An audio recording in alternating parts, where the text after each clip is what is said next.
Voy a hablar ahora sobre 4 pecados que la Iglesia Católica considera como graves en relación a la fe que profesa. Estos son la herejía, la apostasía, el cisma y la blasfemia. Sobre la herejía, la apostasía y el cisma, voy a citar el Código de Derecho Canónico. El número 751 dice de la manera siguiente: se llama herejía a la negación pertinaz, después de recibido el bautismo, de una verdad que ha de creerse con fe divina y católica, o la duda pertinaz sobre la misma.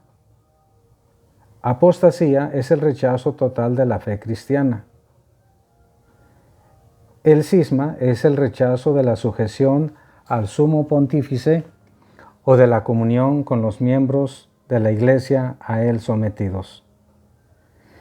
De este numeral 751 del Código de Derecho Canónico se deduce que puede cometer herejía, apostasía o cisma únicamente aquel que ha sido bautizado en el seno de la Iglesia Católica.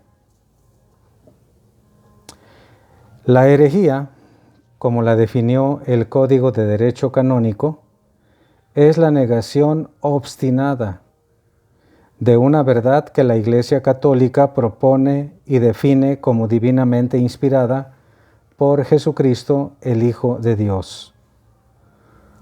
Originalmente, herejía significaba doctrina, escuela, dirección o tendencia hacia algo, pero siempre dentro de la ortodoxia del grupo, es decir, sin abandonar lo que todo el grupo aceptaba como verdadero. Después, poco a poco, herejía pasó a significar una doctrina errónea, una doctrina equivocada. Dentro del cristianismo primitivo surgió pronto la herejía, con este sentido de enseñanza o doctrina equivocada. En tiempos apostólicos, cuando aún vivían algunos de los apóstoles, hay constancia de estas falsas doctrinas. San Pedro en la segunda carta, capítulo 2, versos 1 al 3, dice lo siguiente: hubo también en el pueblo falsos profetas, como habrá entre ustedes falsos maestros, que introducirán herejías perniciosas, y que negando al dueño que los adquirió, atraerán sobre sí una rápida destrucción. San Juan el Evangelista, en la segunda y primera carta, habla del anticristo y de los anticristos, que tratarán de apartar a los fieles de la correcta doctrina. A ese tal y a esos tales no los reciban en su casa y ni siquiera los saluden.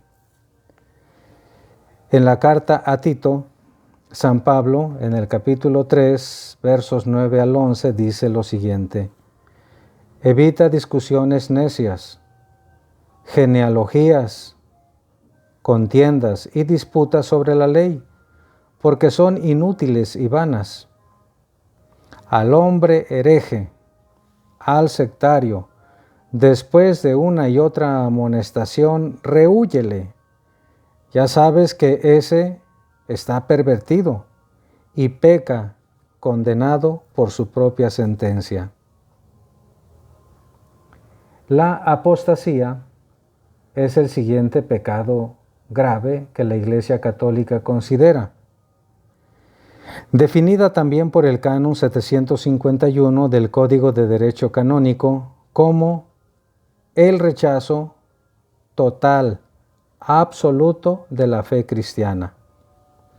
A diferencia de la herejía, que solo niega una o unas verdades, pero no todas, las verdades reveladas de la fe, la apostasía sí niega y rechaza en su conjunto todas las verdades y enseñanzas de la fe católica recibida el día del bautismo. La fe debe extenderse a todas las verdades enseñadas por nuestro Señor Jesucristo y propuestas por la Iglesia para creerse. Apostasía es lo contrario en este caso a la fe. La apostasía es pecado muy grave y lamentable. Dios no abandona a nadie, sino es Él abandonado primero.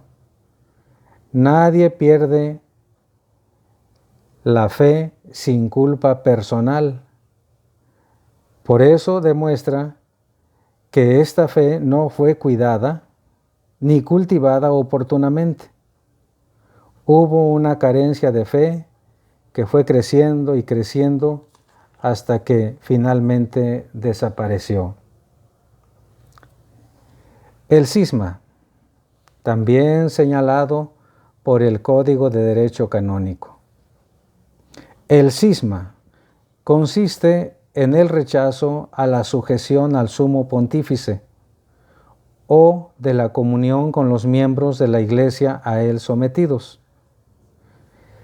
Aquí hay que tener en cuenta que en la Iglesia Católica hay unidad de fe. Esta unidad en la fe da margen a tener distintas apreciaciones u opiniones sobre aquellas cuestiones o temas teológicos que la Iglesia aún no ha definido como dogma. Ese es el trabajo de los teólogos: opinar, investigar, guiar a un razonamiento bueno sobre asuntos teológicos. En la Iglesia, además de la unidad de fe, también hay unidad de comunión. Esta unidad de comunión consiste en la sujeción a la autoridad del Papa y de los obispos.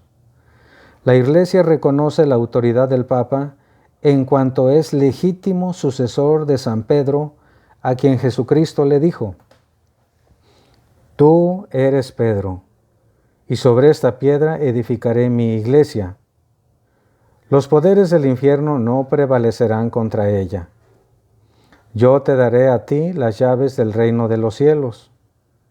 Lo que ates en la tierra quedará atado en los cielos, y lo que desates en la tierra quedará desatado en los cielos. Así lo dice el Evangelio escrito por San Mateo, capítulo 16, versos 18, 19 y 20. Desde entonces, desde que Cristo dirigió estas palabras a San Pedro, los demás apóstoles respetaron la autoridad concedida a San Pedro por parte de Jesucristo mismo. La Iglesia Católica interpreta que obedecer al Papa, legítimo sucesor del apóstol Pedro, es obedecer a Cristo mismo. La blasfemia, en un contexto religioso como es nuestro caso, se refiere fundamentalmente a una actitud o expresión en relación con Dios. De modo que una blasfemia es una expresión verbal o un modo de conducta que ofende la gloria, la naturaleza, el honor, la santidad del único Dios vivo y verdadero que existe desde siempre y para siempre, quien de nadie ha tenido necesidad ni para llegar ni para mantenerse en la existencia.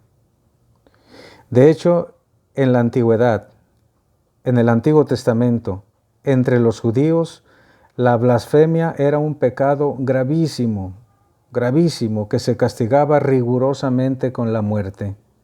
De ello encontramos un ejemplo en el libro del Levítico, capítulo 24, versos del 10 al 16, cuando un israelita maldice a Dios, es condenado a muerte.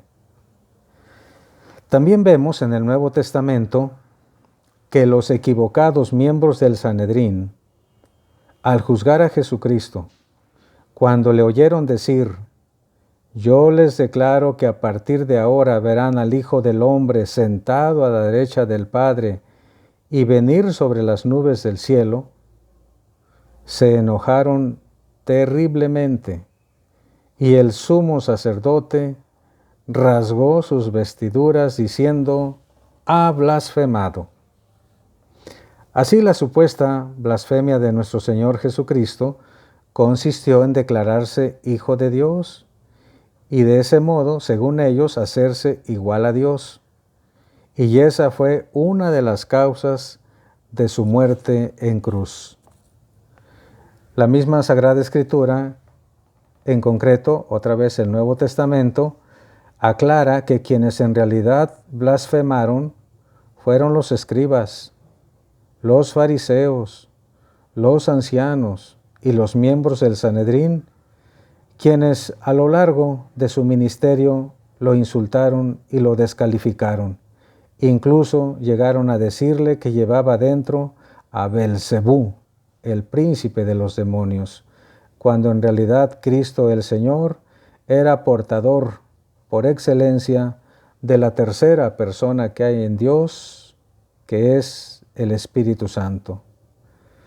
San Marcos en el capítulo 15, verso 19 dice: los que pasaban por ahí le insultaban, meneando la cabeza. Se entiende que movían la cabeza en señal de burla y de desprecio, y hasta le decían: ¡hey, tú, que destruyes el templo y lo reconstruyes en 3 días! San Lucas capítulo 22, versos 23, 24 y 25 dice: los hombres que le tenían preso se burlaban de él y lo golpeaban, y tapándole la cabeza con un trapo le preguntaban: adivina, ¿quién te pegó? Y lo insultaban diciendo muchas otras cosas. Lucas 23:11, Herodes, después de despreciarlo y burlarse de él, le puso un vestido de gala como burla y se lo mandó a Pilato. Los ultrajes en la cruz que Jesucristo recibió son narrados por los evangelios sinópticos, o sea, por Mateo, Marcos y Lucas. Estando en agonía en la cruz, también los soldados se reían y se burlaban de él, y acercándose le ofrecían vinagre y le decían: si tú eres el rey de los judíos, sálvate a ti mismo. Ahora, hermanos, vamos a escuchar qué dice el Catecismo de la Iglesia Católica en relación a esto que acabamos de escuchar, la blasfemia.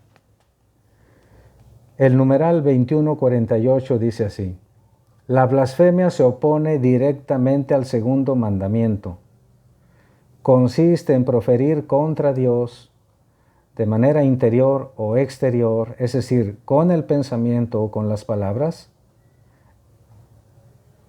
palabras de odio, de reproche, de desafío, en injuriar a Dios, faltarle al respeto con las expresiones, en abusar del nombre de Dios. Santiago reprueba a los que blasfeman el nombre hermoso de Jesús, que ha sido invocado sobre ellos. La prohibición de la blasfemia se extiende a las palabras contra la Iglesia de Cristo,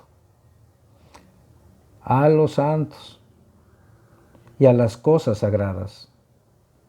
Es también blasfemo recurrir al nombre de Dios para justificar prácticas criminales, reducir pueblos a la servidumbre, torturar o dar muerte.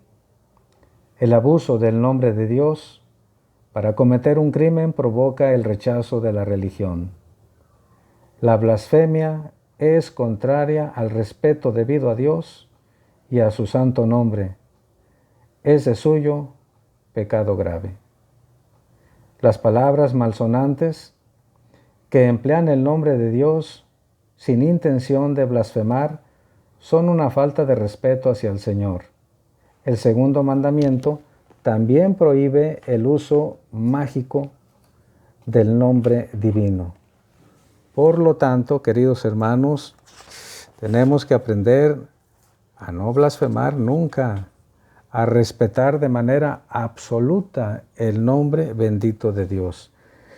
Por lo tanto, nada de responsabilizar a Dios de los males que en la vida nos suceden. Nada de querer enjuiciar a Dios por los males que en el mundo acontecen. No querer poner a Dios en el banquillo de los acusados. Dios es perfecto. Dios no se equivoca. Somos nosotros los que a veces no entendemos a plenitud las cosas. Somos finitos, no somos perfectos, por lo tanto nos equivocamos. Hay que evitar, por lo tanto, como conclusión de manera definitiva en nuestra vida de fe, los pecados abominables de la herejía, la apostasía, el cisma y este otro de las injurias dirigidas a Dios llamadas blasfemia.